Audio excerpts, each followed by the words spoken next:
Now, Donald Trump has described himself as a master negotiator. Now, his style is bold, right, and disruptive and aimed at bullying his counterpart.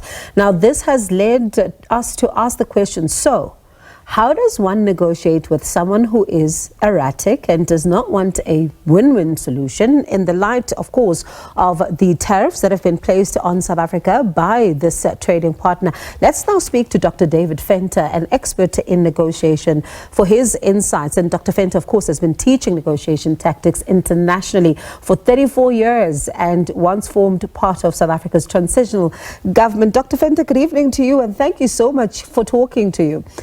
Now, a very good evening to you. This is a man, right, Donald Trump, that has been seen by some as transactional, disruptive, and if he doesn't like what you're presenting to him, he's going to send you packing. You've worked in the Mandela government, for example. What were the tools that were put in place there for negotiations? Yeah, this is absolutely important. I mean, you've said it, Donald Trump is a transactional negotiator, and he believes in issuing threats to advance his negotiation cause. People will remember that he's reputed to have written a book, The Art of the Deal, which actually was written by a ghostwriter. Donald Trump is not the classic negotiator. He's a bargainer. And I'm afraid that with the South African situation, we've got a double-edged sword here. On the one hand, it's an ideological thing. Donald Trump has a problem with South African attitude towards the Palestinians. He has a problem with South Africa and the IDC. So we are seeing the same situation evolve that has evolved vis-a-vis Brazil. In Brazil, you know what has happened there, 50% tariff imposed because Donald Trump wants his friend Bolsonaro not to be tried for causing an insurrection. So our problem is double here. It's not only a trade issue, it's also an ideological issue. And that makes it considerably more difficult and requires very, very intense planning before trying to embark on a negotiation with Donald Trump. We saw what happened in the case of the president and his team going into the Oval Office. It was the typical ambush that Zelensky experienced as well, unfortunately. So this is a very, very difficult situation. And especially because when you listen to the ministers, for example, Pakstow, he does speak about the fact that this was unusually difficult, very complex negotiations, quite unprecedented. He describes it. So how do you negotiate with someone who doesn't respect you then? Well, the fact of the matter is, we have to have a very principled, value-driven approach. Donald Trump does not appreciate people who roll over and die. He wants people to glorify him. He wants to register a certain degree of successes. We have got to be very, very clear on where we stand, what we stand for, and I'm afraid that if we look at AGOA, it did not only involve South Africa, it involved a number of African countries. We would be far better off if we negotiated as a bloc in terms of what is being imposed on Africa instead of trying to go this alone.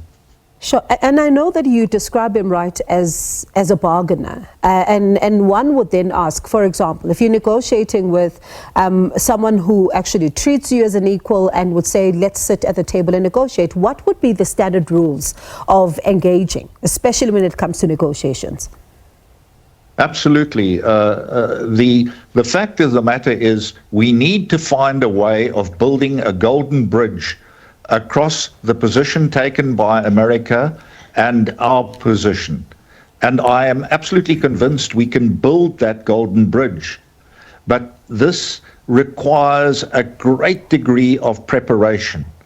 I always tell my students that you need to spend 6 times as much time preparing for a negotiation than conducting that very negotiation. And although I don't want to be critical I think that South Africa, when they walked into the Oval Office, was ill prepared for the ambush that they would meet. They should have realized that certain white Afrikaner establishment had gone in and colluded with American senators on this whole issue of legislative extermination of white farmers, which is absolute nonsense. It doesn't exist. It never has existed. And the whole question of white farmers suffering murders and things, if we look at the murder statistics in South Africa, farm murders are a minuscule percentage of the murders that are committed in this country. Farmers, frankly, are actually not in a bad position. They are frankly in a very good position. I commiserate with those who have suffered as a consequence of lawlessness, but farmers are definitely not being singled out by the government for action against them. And we should have taken seriously the fact that people had gone in and colluded with senators to get this message across to Donald Trump, where in the Oval Office, he came and he simply focused on this issue. He didn't even focus on trade whatsoever. It was simply built around this issue. And I suppose, especially when you think about the fact that even at the briefing earlier on this week, the ministers did speak about the importance of speaking in one voice and making sure that when someone is outside South Africa, you sell brand South Africa, you don't tarnish brand South Africa. But listening to what you're saying, it sounds to me like the damage has been done. So now you might need to even have a different approach because the horse is already bolted there. Absolutely. I mean, my advice to the government, and for what it's worth, would be prior to going into any further attempts to negotiate with Donald Trump, is to sit down and to do a very careful and structured planning on who is this man, how do you approach him, how are you going to deal with the emotionalism that is being created, etc., etc. So there's a tremendous amount of work that needs to precede going into a negotiation of this nature.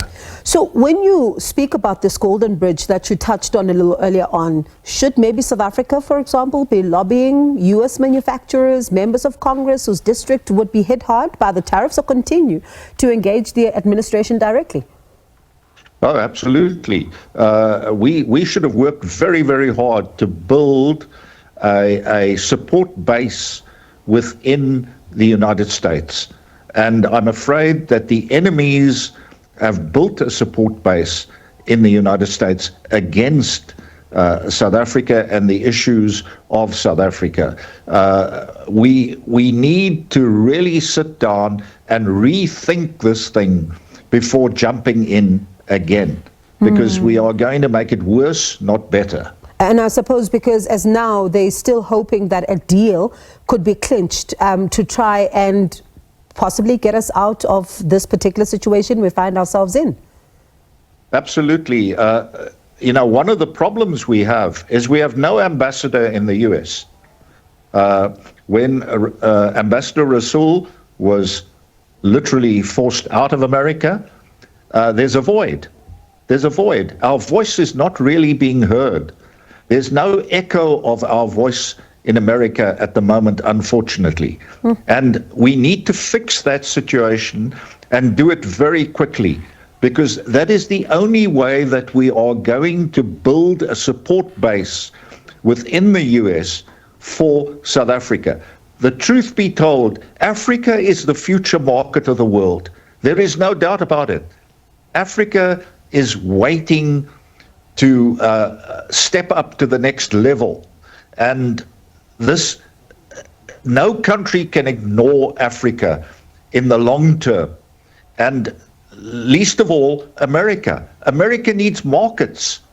America needs to export its goods. And we are big importers of American goods. Dr. Venter, appreciate your time this evening. Thank you so much for talking to us. And let's see then what happens in the coming days. Appreciate your time.